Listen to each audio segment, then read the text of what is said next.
और रातों रात सोचिए क्या हुआ। और मतलब विदाउट एनी ब्लडशेड सीधा प्रेसिडेंट को उठा लिया गया। मतलब एक चीज़ तो समझने की ज़रूरत है लोगों को कि देखिए अमेरिका वर्ल्ड की सबसे बड़ी सुपर पावर है और ये फैक्ट है। इसमें आप ये नहीं कह सकते कि जैसे कुछ मीम्स बनते हैं ना कि क्या था अमेरिका, ये सब अलग बात है। लेकिन फैक्ट ये है कि अगर अमेरिका ने कुछ डिसाइड किया कि किसी देश को अगर वो करना है तो वो करेंगे फिर वो। और इसमें उन्होंने किया क्या वीकेंड पे, मैं सबसे पहले इसको क्यों समझा रहा हूँ कि इसमें भारत का भी एक एंगल जुड़ा है उस वजह से।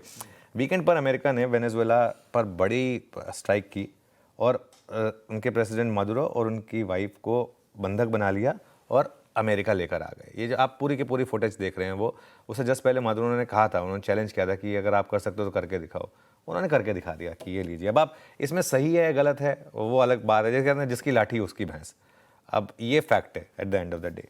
और ट्रंप ने ये भी कहा है कि वेनेजुएला को हम तब तक चलाएंगे जब तक वहाँ पर एक ढंग की सरकार नहीं बन जाती, तो वो कंट्रोल में है अब यूएस वेनेजुएला के। अब मैं आता हूँ इसके बिजनेस एंगल पर at the end of the day, क्योंकि ये एक साउथ अमेरिका की कंट्री है। अब हम पूछ रहे हैं कि हमारा इससे क्या लेना देना इतनी दूर की कंट्री से। फैक्ट ये है कि अमेरिका ने पहले भी जब भी किसी देश पर अटैक किया, जब उन्होंने इराक पर किया था, भले ही वेपन ऑफ मास डिस्ट्रक्शन की बात की थी, वहाँ से एक भी वेपन नहीं मिला।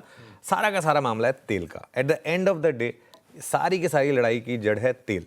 वेनेजुएला जो है वो उसके पास दुनिया का सबसे बड़ा ऑयल भंडार है। जब हम ऑयल की बात करते हैं हमारी नॉर्मल थिंकिंग क्या होती है, मिडिल ईस्ट की जो कंट्रीज़ हैं उनके पास है, लेकिन उससे कहीं ज़्यादा तेल वेनेजुएला और यूएस के पास है एक्चुअली।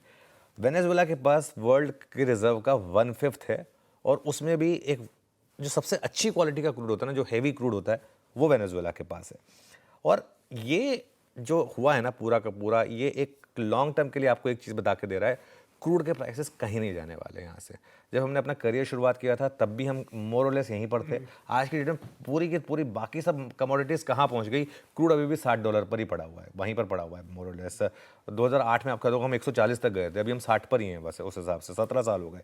और वेनेजुएला में 2 साल में अब यूएस के कंट्रोल में है, तो जो प्रोडक्शन है वो 1.3 से 1.4 मिलियन पर बैरल तक जा सकते हैं।